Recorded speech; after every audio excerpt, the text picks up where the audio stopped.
안녕하세요. 수도권 근교에서 카페를 운영하는 30대 여성입니다. 저는 나이가 같은 형님과 함께 살고 있고 카페 일도 같이 하고 있어요. 다시 말해 저와 형님은 특별한 일이 없으면 하루 24시간 내내 같이 붙어 있습니다. 제가 이 이야기를 하면 제 지인들은 아무리 그래도 형님인데 불편하지 않냐고 묻더라고요. 친정 가족과도 이렇게 붙어 있으면 불편하고 사소한 의견 충돌로 싸우게 마련인데 저와 피 한 방울 섞이지 않은 형님과 같이 있으니 불편하기는 합니다. 그래도 아직은 큰 의견 충돌 없고 나름 조용히 잘 지내고 있어요.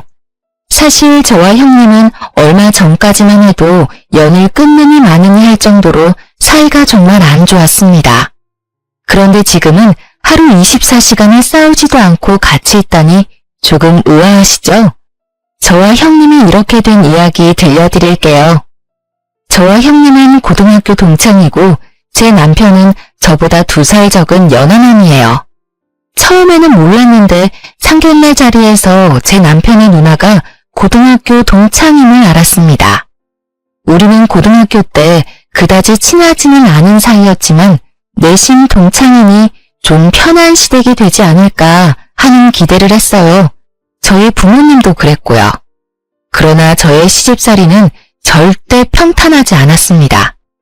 결혼 후 한 달 뒤, 그날은 며느리로서 맞이하는 첫 명절날이었어요.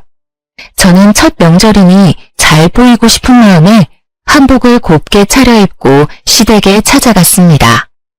첫 명절이라고 한복을 입고 온 거야? 애쓰는 건 알겠는데 한복이 틀렸어.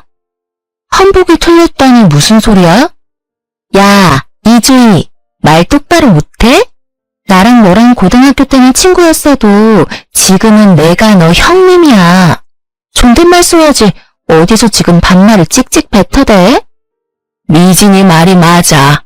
아무리 너희들이 같은 학교 동창이었어도 이제는 상황이 달라. 주희 너는 이제부터 미진이한테 꼬박꼬박 존댓말 써가며 형님 호칭 똑바로 붙이도록 하렴. 그래야지 친척들이나 남들한테 싫은 소리 안 들어. 알겠니? 주희야, 엄마랑 나는 너가 혹시라도 나중에 우리 친척 어른들에게 크게 욕먹을까봐 걱정돼서 하는 이야기야. 그니까 이제 절대 여기 시댁에서는 나는 물론 우리 동생에게도 반말하지 마. 알겠어? 우리 친척분들 그런 거 정말 싫어하셔. 알겠지? 뭘 이런 거 가지고 애를 혼내? 그래도 주인은 첫 명절이라고 생각해서 한복 입고 왔는데 그 마음이 예쁘잖아. 다들 너무 뭐라고 하지 마. 주희야, 새벽부터 오느라 수고 많았다. 인자한 시아버지와는 다르게 시어머니는 첫 명절에 며느리의 군기라도 잡으려는지 도끼 눈을 뜨며 제 말이나 행동, 복장까지 지적하기 바빴습니다. 그런 시어머니도 시어머니지만 옆에서 얄밉게 말하는 형님이자 제 동창 김미진은 한 대 때려주고 싶을 만큼 아주 미워 보였어요. 당신은 좀 가만히 있어봐요. 여자들끼리 이야기하는데 뭘 끼어들어? 그냥 아무 말 말고 들어가서 잠이나 자요. 유일한 제 편인 듯했던 시아버지는 시어머니의 성화에 아무 말도 못하고 큰 방으로 들어가 버렸습니다.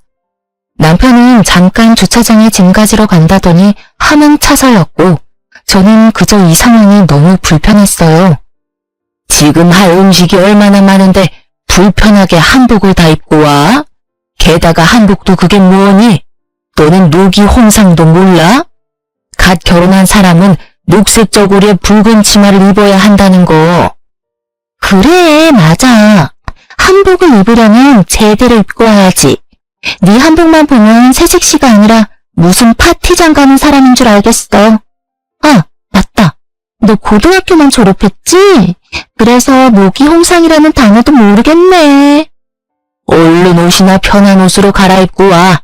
왜 시키지도 않은 짓을 해서 이렇게 사람 정신 사납게 만드는지 원. 빨리 이 옷으로 갈아입고 나와라. 할 일 많다. 시어머니는 저를 창고방으로 밀어넣으며 몸빼 바지에 목이 늘어난 티셔츠를 던져주셨습니다. 저는 기껏 예쁘게 차려입고 왔는데 칭찬은커녕 구박이나 듣고 있으니 너무 속상했어. 시어머니가 던져주신 옷으로 갈아입으며 앞으로 시댁에서 무시당하지 않고 살려면 정신 똑바로 차려야겠다고 생각했습니다. 옷을 다 갈아입고 나오니 형님이 제 앞에 천조가리를 하나 던졌어요. 자, 이거 선물. 네 몸빼바지랑 잘 어울리겠네. 이거 입고 열심히 부침개도 부치고 요리도 하고 설거지도 해. 넌 이 집의 며느리니까 당연히 그렇게 해야 하는 거 알지? 형님이 던져준 천조가리는 바로 앞치마였는데 이미 김치 국물이 여기저기 묻어 있었고 세탁도 전혀 하지 않았는지 이상한 냄새까지 났습니다. 지금 누나한테 이게 뭐하는 짓이야? 아침에 한복 입고 왔는데 그 옷은 또 뭐고? 누나? 네 누나는 나야. 어디서 지금 누나라 그래? 그냥 이 와이프 이름 부르든가 아니면 아내라고 호칭해. 너도 고졸 출신인 제 딸아 무식해지냐? 형님은 큰 목소리로 제 남편을 구박했고 그 덕에 잠깐 방에 들어가셨던 시부모님까지 다 거실로 나오셨습니다. 다들 첫 명절부터 왜 이리 소란이냐? 대체 미진이 너는 왜 주의를 그렇게 못 잡아먹어서 한달이야? 그게 아니라 미진이가 주희한테 시댁에 대한 예의를 알려주는 거지. 첫 명절에 그렇게 화려하게 꾸미고 오는 새댁이 세상 천지에 어딨어? 당신도 괜히 주의 편들지 말고 그냥 조용히 있어요. 평소처럼 가만히 있다가 부침개 다 되면 먹기나 하면 되지. 뭘 자꾸 평소답지 않게 왔다 갔다 하며 참견질이야? 영진이 너도 괜히 주희 옆에 붙어있을 생각 말고 너네 아버지랑 같이 방에 들어가 있어. 알겠어? 시어머니는 시아버지와 남편에게 방에 들어가서 쉬라고 한 뒤 저에게는 일거리를 잔뜩 던져주셨습니다. 제가 부쳐야 할 부침개의 종류가 무려 7가지나 되었고 잡채에 만두까지 빚어야 했어요. 이렇게 본격적으로 일을 할 동안 시어머니와 아가씨는 옆에서 아무것도 하지 않고 입으로만 시키기에 바빴습니다. 저는 첫 명절이라 어지간하면 조용히 보내고 오려고 했으나 시어머니와 아가씨는 정말 너무하더군요. 제가 여기서 하라는 대로 다 하면 앞으로도 이렇게 저는 시댁에 종살이를 하는 것은 불보듯 뻔한 일이죠. 어머니, 형님, 저 혼자 이 많은 음식 못해요. 저 혼자 하는 것보다는 셋이서 나눠서 일하는 것이 빨리 끝나니까 어머니와 형님도 같이 해요. 저는 마저 전을 부칠 테니 어머니는 잡채 좀 해주시고 형님은 만두를 빚어주세요. 그럼 빨리 일도 끝나고 좋잖아요. 뭐라는 거야? 당연히 며느리가 시댁에 왔으면 음식하고 일해야 하는 거 아니야? 꼴랑 1시간 해놓고 힘들어. 우리 엄마는 매년 명절 때마다 이 모든 것을 혼자 다 하셨어. 이제 네가 이 집 며느리니까 당연히 네가 다 해야지. 어머니가 이 모든 것을 혼자 다 하실 동안 형님은 옆에서 뭐 하셨어요? 설마 음식하는 거 하나도 안 도와드리고 다 되면 나와서 밥만 축낸 건 아니죠? 너는 어떻게 말을 그렇게 하니? 미진이 얘는 그동안 공부하느라 음식 같은 거 하나도 못해. 얘가 그동안 대학교 졸업하고 지금은 공무원 공부하느라 얼마나 스트레스 받는데 어떻게 이깟 음식 만드는 것을 시키니? 엄마, 쟤는 고졸이잖아. 천하 태평하게 카페에서 커피나 내리고 있는 무식한 게 뭐 그딴 걸 알겠어? 형님은 계속 무슨 말만 하면 제가 고졸이라며 무시를 해댔습니다. 제가 고졸이라는 것이 틀린 말은 아니지만 공부를 못했던 것은 아니었어요. 사실 고등학교 때 저는 전교 1등을 도맡아서 했고 형님은 전교 2등이었습니다. 저는 고등학교 졸업 후 대한민국 사람이라면 누구나 알만한 좋은 대학교에 입학은 했으나 대학교 입학 후 집안 형편이 어려워져서 어쩔 수 없이 중퇴했어요. 그 뒤로 과외부터 시작해서 편의점, 음식점 등 불법적인 곳만 아니면 어디든 가서 아르바이트하며 돈을 모았습니다. 그러기를 2년 정도 지나니 적지 않은 돈이 모였고 그 돈으로 다시 대학교에 갈까 했으나 대학교보다는 제 사업을 시작해보는 것이 더 좋겠다는 생각이 들었어요. 그래서 카페를 차렸고 많은 시행착오 끝에 지금은 풍족하게 먹고 살 정도의 순수익으로 나오고 있습니다. 제가 이렇게 될 동안 형님은 수도권 4년제 대학교에 입학하여 무사히 졸업했어요. 아이, 고졸. 조금 있으면 점심시간이라 밥도 차려야 하는데 좀 서둘러. 언제 음식을 다 하려고 그래? 형님은 저를 고졸이라며 계속 비꼬면서 말을 했고 제가 한마디 하려던 차 남편이 먼저 형님에게 화를 내기 시작했습니다. 김미진, 너 진짜 너무한다. 어떻게 내 와이프한테 그딴 식으로 말해? 솔직히 내 와이프 고졸이기는 하지만 그래도 백수의 명품만 밝히는 너보다 훨씬 더 열심히 살아. 너가 그렇게 함부로 말할 사람 아니라고. 어쭈, 지금 네 와이프라고 편드냐? 아이고, 결혼 안 한 사람 억울해서 어디 살겠어? 사실 형님은 대학교 졸업 후 오랜 기간을 취업준비생으로만 있다가 30살이 넘은 지금은 4년째 공무원 시험 준비를 하고 있었어요. 다시 말해 형님은 대학교 졸업 후 그 어느 회사에 들어가 본 적도 없고 그저 취업 준비와 공부만 하며 살았습니다. 그냥 부모님의 돈으로 먹고 사는 백수였던 것이죠. 솔직히 가슴에 손을 얹고 생각해봐. 네가 이 집에서 뭘 하는데? 엄마 도와서 집안일을 거들기를 하냐? 아니면 나가서 돈을 벌어오기를 하냐? 4년제 대학교를 졸업하면 뭐해? 30살이나 넘긴 지금까지 취업 하나 못해서 아직도 부모님 돈이나 타먹고 살면서. 그리고 꼴의 분수를 알아야지. 명품은 또 오지게 밝혀요. 내가 뭐 놀기만 해? 나 그래서 지금 공부하잖아. 공무원 되려고 공부하고 있잖아. 내가 1년만 맘 잡고 하면 나 분명히 공무원 된다니까. 그리고 내가 명품을 사든 말든 네가 뭔 상관인데? 야, 그 명품들 다 네 돈으로 샀어? 내가 부모님께 드리는 용돈으로 산 거잖아. 아니야? 무슨 기생충도 아니고 사람이 염치가 있으면 나가서 아르바이트라도 좀 해. 지 손으로 돈도 한 푼 못 버는 주제에 어디서 지금 신우짓이야? 그리고 내 와이프 이렇게 생각 없이 사는 네가 함부로 무시할 사람 아니야. 다시는 내 와이프 무시하지 마. 형님과 남편의 다툼을 가만히 듣고만 계시던 시어머니는 남편의 등을 짝소리나게 때리셨습니다. 솔직히 저로서는 남편이 틀린 말을 한 것 같지는 않은데 시어머니의 행동이 조금 우아했어요. 김영진, 누나한테 대들어? 주희 너는 도대체 우리 아들을 어떻게 구워 삶았으면 누나한테 큰 소리니? 지금껏 단 한 번도 우리 아들, 딸 이렇게까지 싸운 적 없었다. 너와 결혼하기 전에는 애틋한 남매는 아니었어도 이렇게 싸우지는 않았다고. 제가 구워 삶다뇨. 저는 남편이 맞는 말을 한 것 같은데 왜 그리 저와 남편에게만 화를 내시는지 모르겠네요. 그럼 지금 영진이가 미진이한테 이렇게 대드는 게 맞는 행동이라고 생각하니? 아유, 영진이 쟤는 꼭 자기같이 맹한 년을 데리고 왔구나.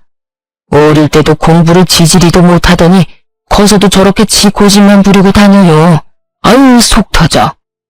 사실 남편은 어릴 때 공부하는 것을 정말 싫어했고 성적도 중하위권이었습니다. 이 성적으로 대학교에 가봤자 돈과 시간 낭비라고 생각한 남편은 고등학교 졸업 후 각종 아르바이트를 하며 돈을 모았고 그러다 우연한 기회에 도배 자격증을 따게 되었어요. 어릴 때부터 일해온 탓에 지금은 경력도 꽤 많고 이 업계에 입소문도 나서 어지간한 대기업 연봉만큼은 받으며 일하고 있답니다. 저는 남편이 꽤 성공적인 삶을 살고 있다고 생각하지만 시어머니나 형님은 남편이 대학교도 가지 못하고 도배 일이나 한다며 여전히 무시를 당하고 있었어요. 대학교도 나오지 않은 주제에 뭘 안다고 집에서 큰 소리야? 너나 네 와이프나 둘 다 멍청한 건 똑같아. 미진이 말이 맞아. 내가 영진이 네가 아들이라고 얼마나 공들여서 키운 줄 알아? 그런데 너는 대학교도 못 나오고 한다는 일이 꼴랑 남의 집 도배해주는 거야? 그걸로 돈 벌어봤자 얼마나 번다고. 지금은 네 누나가 돈 못 벌지만 그래도 제가 마음먹고 공부해서 공무원만 돼봐. 그러면 아주 너보다는 100배 1000배는 돈 더 벌걸? 그놈의 대학교. 내가 대학교는 못 나왔지만 누나처럼 엄마한테 돈 달라고 한 적 있어? 누나처럼 자기 분수도 모르고 명품만 밝히면서 부모 등골 뽑아먹은 적 있냐고. 나 정말 고등학교 졸업 이후로 단 한 번도 엄마한테 10원 한 장 받은 적 없었고 오히려 내가 꼬박꼬박 용돈 보냈어. 그런데 그 잘난 대학교까지 나온 누나는 여전히 백수야. 여전히 엄마 등쳐먹고 살면서 명품이나 밝히는 철없는 백수라고. 세상 사람들에게 물어봐. 내가 더 나은지 아니면 누나가 더 나은지. 시어머니와 남편의 대화는 점점 더 격해졌고 그 이야기를 듣고 있는 저도 화가 많이 났습니다. 사실 저도 대학교 입학은 했지만 결국엔 남편처럼 졸업은 못한 고졸이잖아요. 고졸인 남편을 무시하는 것은 꼭 저를 무시하는 것만 같았습니다. 명절이고 뭐고 다 필요 없어. 누나, 가자. 이딴 집구석 이제 다시는 오지 말자. 남편은 화가 많이 나서 제 손을 잡아 끌고 가져온 짐을 챙기기 시작했습니다. 시어머니와 형님은 남편을 말리기 시작했고 시끄러운 소리에 방에서 주무시던 시아버지까지 나오셨어요. 이게 지금 뭐하는 짓이야? 기분 좋은 명절날 왜 쌍박질이나 하고 있느냐고. 누나가 왜 아직도 지 앞가림 못하고 저러고 사는지 알아요? 두 분 다 누나만 오냐오냐 해줘서 저렇게 생각 없이 자란 거예요. 이제 두 분 다 정신 좀 차리세요. 누나도 제발 정신 좀 차리고 똑바로 좀 살아. 너 지금 말 다 했냐? 이게 지금 어디서 누나한테 정신 차리라고 훈계질이야? 이래서 집에 여자가 잘 들어와야 하는데 며느리가 공부 잘하는 며느리였으면 이 상황을 현명하고 지혜롭게 마무리했을 텐데 주이모한테 실망이구나. 네? 아버지, 지금 어떻게 말씀을 그렇게 하세요? 이 상황이 저의 최종 학력이랑 무슨 상관이에요? 저에게 한없이 인자하셨던 시아버지마저 저의 최종 학력을 들먹이며 이 모든 상황이 다 저 때문에 일어난 것처럼 탓하셨습니다. 남편은 그런 소리 듣지 말라고 하며 제 손을 끌고 밖으로 나갔어요. 그러고는 제게 너무 부끄럽다며 이제 시댁에 오지 말자고 하는데 순간 남편의 눈에서 눈물이 한 방울 툭 떨어졌습니다. 그 눈물을 보니 그동안 이렇게 차별만 당하고 살아왔을 남편이 짠했어요. 그리고 며칠 뒤 한창 바쁘게 일하고 있는데 시어머니가 제 카페에 찾아오셨습니다. 시어머니는 생각보다 큰 규모의 손님도 적지 않은 것을 보고 놀란 표정을 지으셨어요. 생각보다 카페가 크고 손님도 많구나. 명절에는 나나 미진이가 조금 과한 것 같았어. 그런데 아무리 그래도 그렇지 어떻게 며느리가 첫 명절에 그러고 가버리니? 남편이 제 손을 끌고 나가버리는데 어떻게 해요? 그럼 그 상황에서 저만 안 간다고 버텨요? 하여튼 말 대답은 그건 그렇고 돈 좀 있니? 돈 있으면 좀 줘봐. 갑자기 웬 돈이요? 뭐 필요하신 거라도 있으세요? 그게 아니라 우리 미진이 말이다. 비록 지금은 직장이 없는 백수지만 언젠간 공무원도 될 건데 남들 보기에 없어 보이면 안 되잖아. 옷, 가방, 신발 다 명품인데 미진이가 자동차가 없어. 그래서 이번에 미진이한테 외제차 한 대 사주려는데 너가 돈 좀 줘.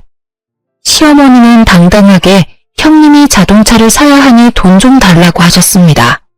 일반 중고차를 사달라고 해도 기가 막힐 판국에 저도 못 끌고 다니는 외제차를 사달라니 순간 제가 잘못 들었나 싶었어요. 형님 외제차를 제가 사라고요? 아무리 그래도 그건 아니죠. 제가 뭐 엄청난 갑부도 아니고 무슨 수로 외제차를 사요? 아니긴 뭐가 아니니? 세상에 딱 하나뿐인 너의 시누이를 위해서 그것도 못 해줘? 그래, 지금은 돈 아깝다고 생각할 수 있어. 그런데 우리 미진이가 이악 물고 공부해서 공무원만 돼봐. 그럼 설마 외제차 사준 너를 모른 척 하겠어? 외제차가 한두 푼도 아니고 어떻게 쉽게 사줘요. 그리고 자동차를 끌고 다니려면 면허증이 있어야 하는데 면허는 있어요? 형님 면허증 없는 거로 알고 있는데요. 이번에 필기시험 보긴 봤는데 떨어졌나 보더라.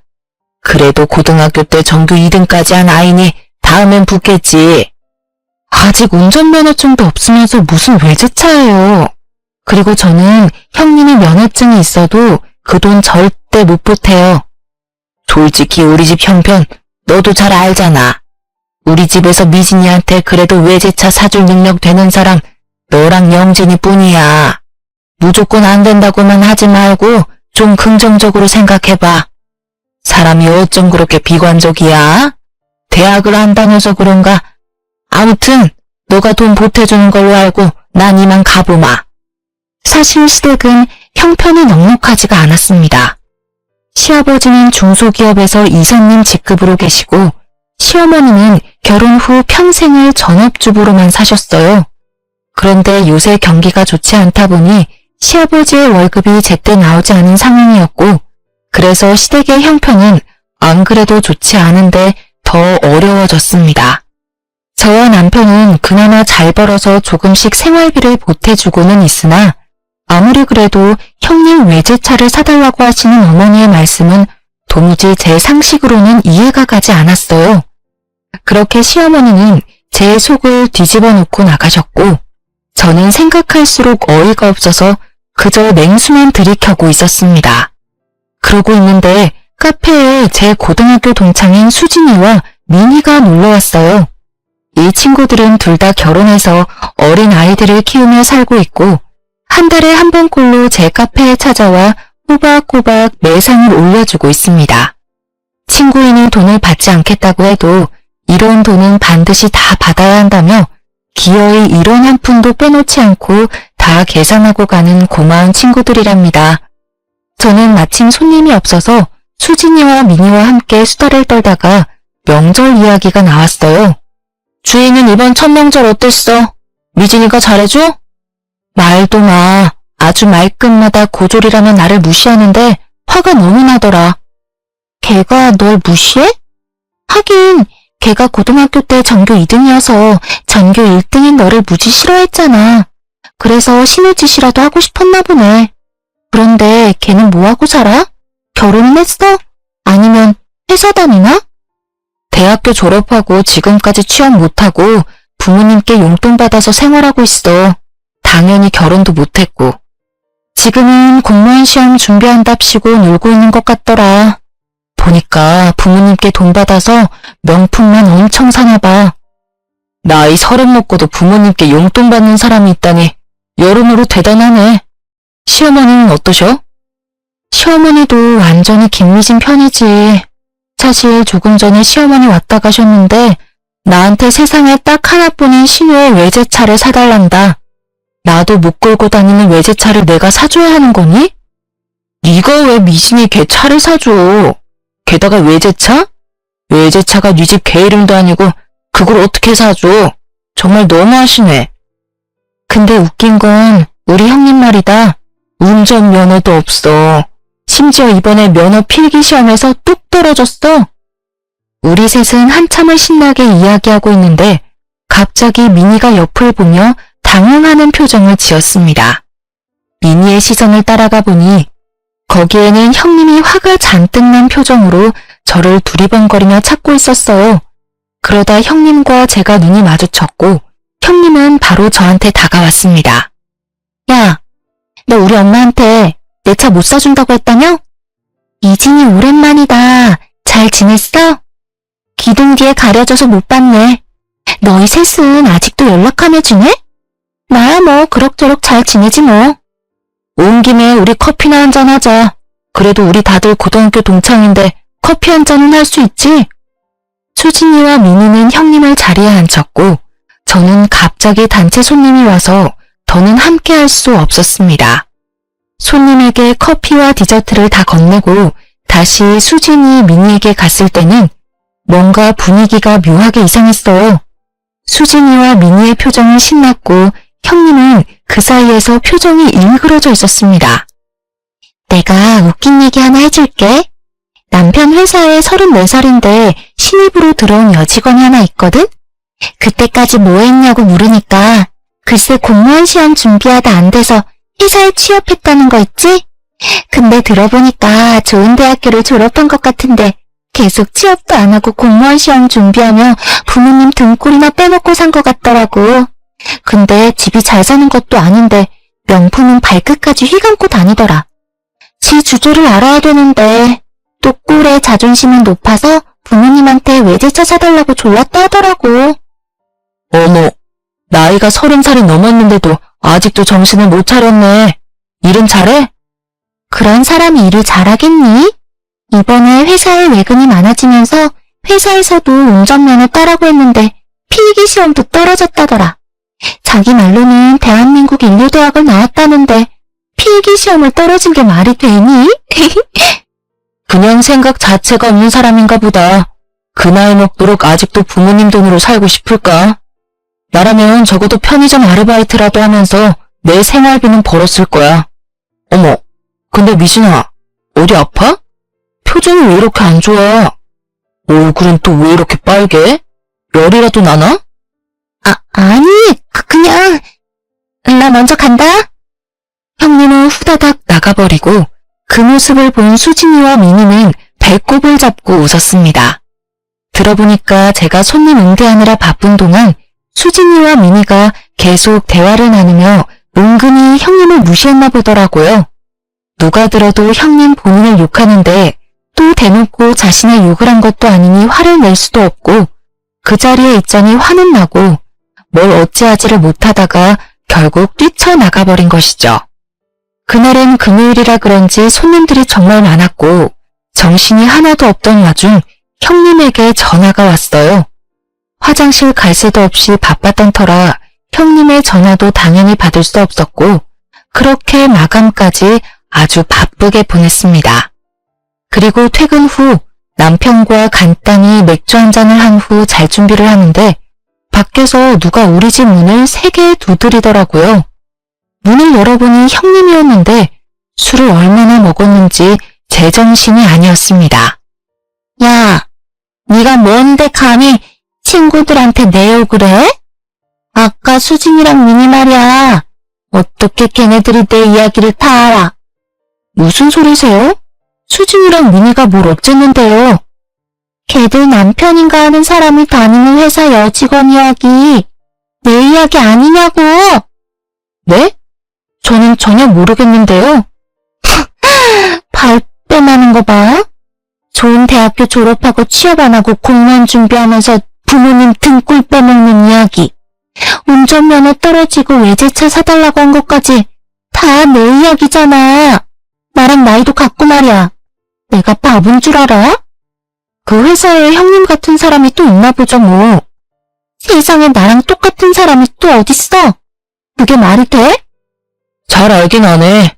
들어보니까 와이프는 그냥 사실을 다 말한 것뿐인데 그게 이 밤에 이렇게 와서 행패를 부릴 정도로 화낼 일이야?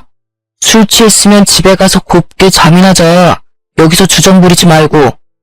뭐? 주정? 너 누나한테 말 다 했냐? 형님은 술에 잔뜩 취해서 언성이 점점 높아지기 시작했고 남편은 그런 형님을 쫓아내버렸습니다.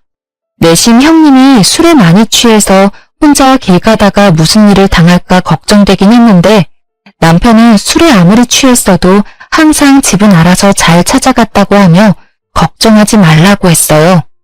그렇게 저와 남편은 잠이 들었습니다. 한창 잘 자고 있는데 남편의 핸드폰이 무섭게 울렸어요. 시계를 보니 새벽 3시였고 뭔가 불길한 기운을 느끼며 전화를 받았습니다. 잠시 후 남편은 귀신이라도 본 것처럼 손을 덜덜 떨고 얼굴은 창백해졌어요. 무슨 일이야? 왜 그래? 우리 부모님이 돌아가셨대. 그게 무슨 자다가 봉창 두드리는 소리야? 보이스피싱이나 그런 거 아니고 진짜야? 전화 건 사람이 누구였는데? 남편의 말로는 형님이 술 취해서 집으로 가다가 길바닥에 누워 잠이 들었는데 마침 순찰 중이던 경찰이 형님을 발견하고는 경찰서로 데리고 갔다고 합니다. 그리고서 시부모님께 연락했는데 시부모님은 딸이 그 새벽에 술에 취해 경찰서에 있다니 얼마나 놀라셨겠어요. 그래서 정신없이 운전하다가 화물차를 들이박아 교통사고가 크게 나서 현장에서 돌아가셨다는 것입니다. 저는 시부모님에 대한 애틋한 정이 있던 것은 아니었지만 건강하셨던 분이 갑자기 돌아가셨다니 너무 충격적이었어요. 그렇게 저와 남편은 시부모님의 장례를 치르게 되었습니다. 장례식장을 잡고 영정사진을 준비하는 동안에도 형님은 여전히 술이 깨지 않아 해롱거렸습니다. 새벽녘이 다 돼서야 형님은 정신을 차렸고 부모님이 교통사고로 돌아가신 상황을 알게 되었어요. 지금껏 제대로 된 효도도 못했는데 나 때문에 돌아가신 거야, 나 때문에. 내가 술만 먹지 않았어도. 형님은 어린 아기처럼 발을 동동 구르며 우는데 그래도 고등학교 때부터 알던 사이라 그런지 안타까워 보였습니다. 그래서 형님 옆에 앉아 형님의 어깨를 토닥였는데 형님은 저를 째려보더니 확 미는 것이 아니겠어요? 이게 다 너 때문이야. 네가 우리 엄마가 찾아갔을 때 돈 빌려준다는 소리만 했어도, 아니지, 수진, 민이 그년들한테 내 이야기만 하지 않았어도 내가 이렇게 술은 마시지 않았을 거다냐. 그럼 우리 부모님 두 분 다 이렇게 허망하게 돌아가시진 않았겠지. 형님의 어이없는 억지에 저는 기가 막혀서 말이 안 나왔습니다. 사고로 돌아가신 것을 다 제 탓을 하는데 제가 거기서 뭐라 맞받아칠 말이 하나도 생각이 나지 않더라고요. 너도 솔직히 우리 부모님 싫었지? 넌 지금 속으로 신나서 만세삼창이라도 부르고 싶겠다, 그치? 무슨 말을 그렇게 해.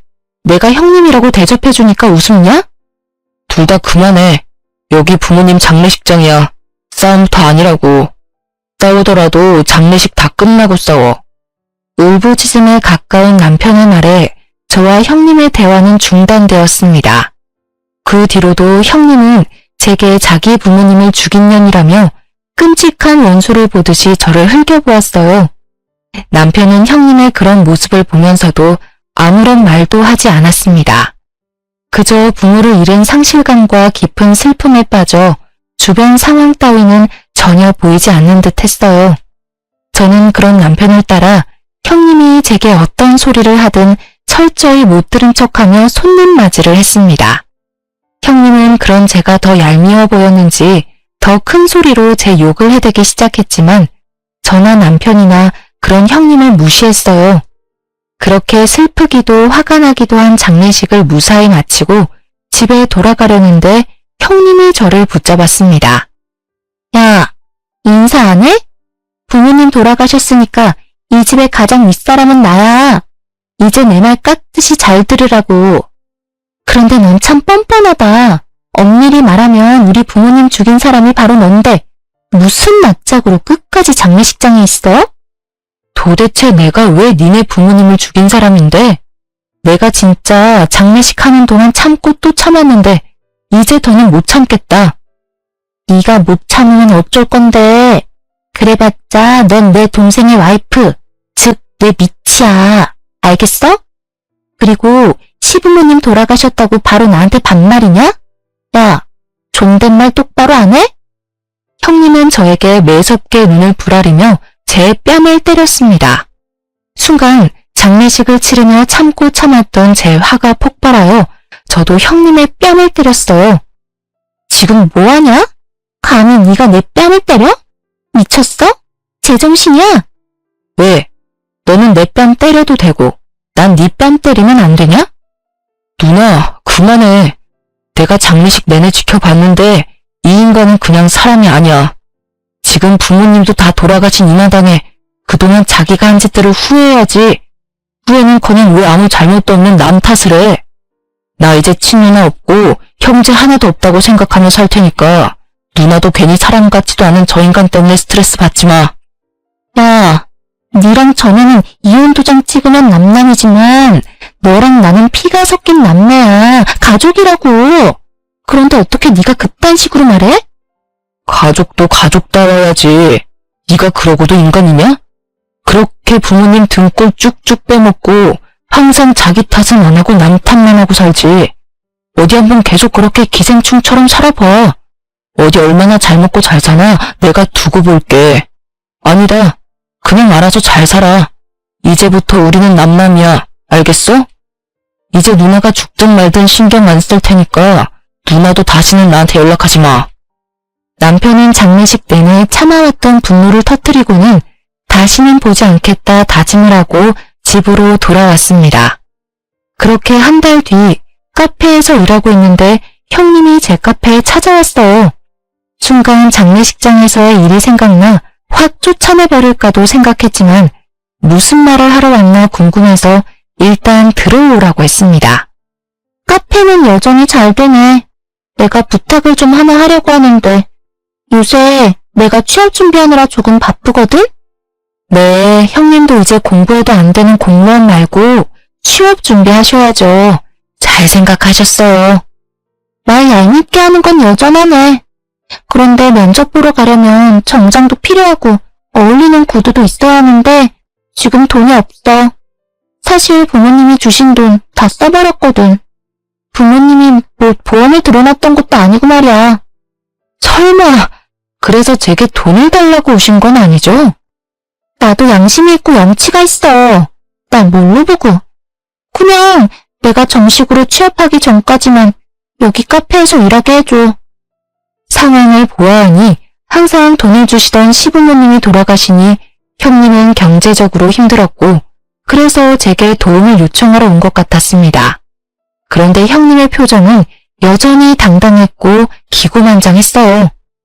형님, 그런데 저는 지금 있는 직원으로도 충분해서 더는 사람을 고용할 계획이 없는데요. 뭐 정 급하시면 최저 시급 받으며 설거지나 주방 청소는 어때요? 그거라도 하실 수 있겠어요? 뭐? 설거지나 주방 청소? 날 뭘로 보고 그런 일을 시켜? 내가 이 나이 먹고 그런 일을 어떻게 해? 나 이래봬도 대한민국 국민이라면 다 아는 대학교 나온 여자야. 난 최저 시급 받으면서 그런 일 못해. 못하시겠으면 가서 다른 일 알아보시던가요. 저는 굳이 사람이 필요하지 않아요.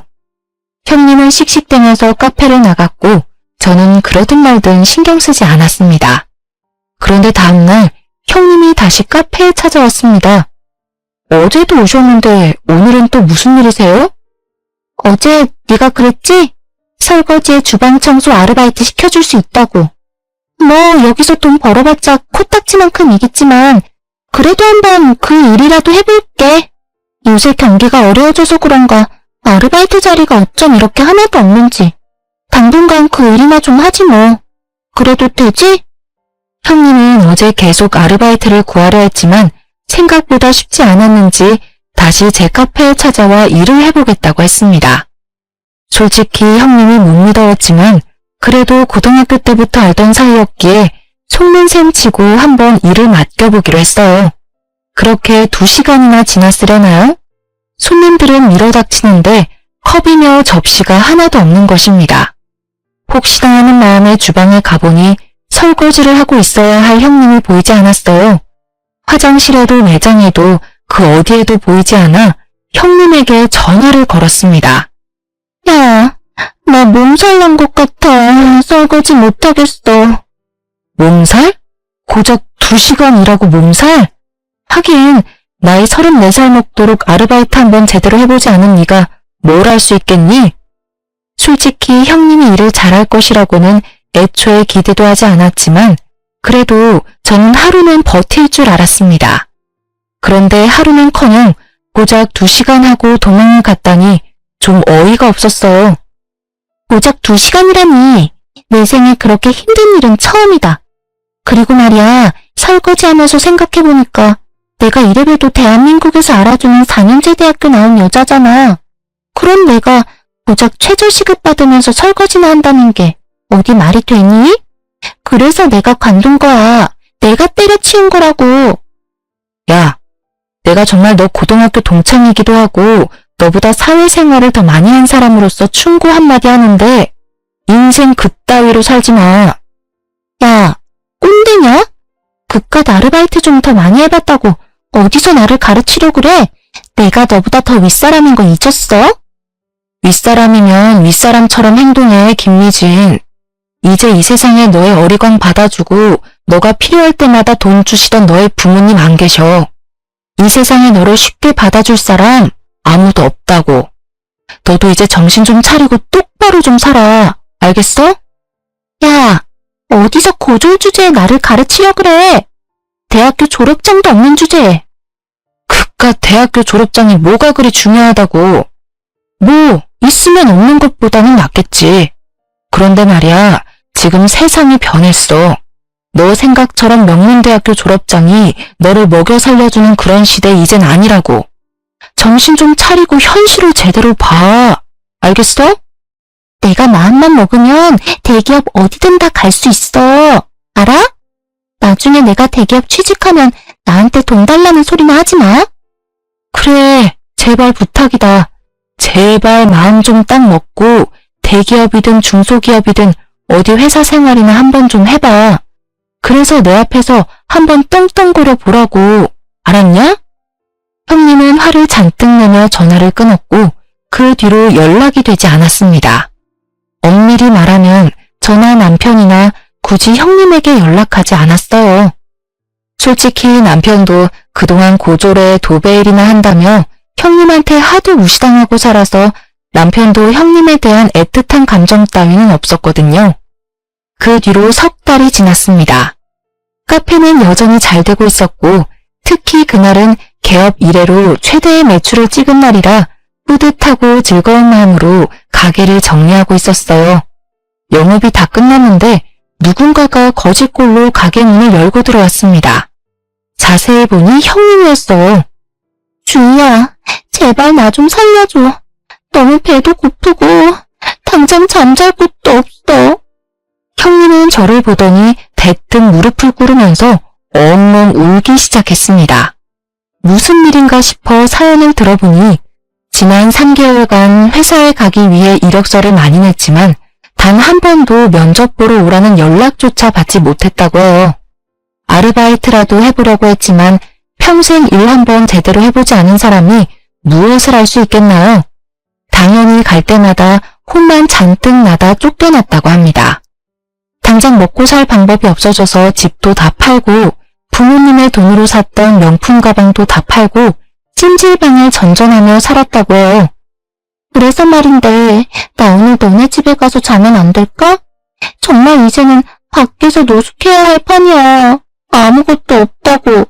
형님은 애처로운 눈빛으로 제게 부탁을 했지만 그동안 형님이 저를 무시했으니까 솔직히 같이 집에 가기 싫었어요.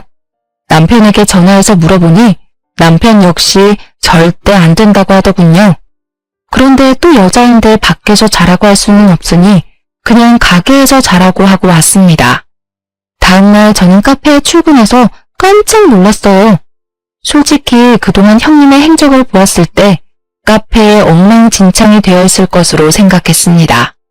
그런데 시키지도 않은 가게 청소에 정리까지 다 해놨더라고요.